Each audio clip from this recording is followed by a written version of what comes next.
ang sariling tagahawi ng ulap sa kalangitang kulimlim.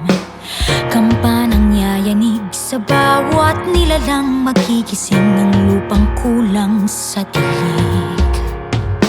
Ikaw ang magsasabing kaya mo to, tulad ng isang tanglaw sa gitna ng bagyo. Isigaw mo sa hangin, tumindig at magsilbi.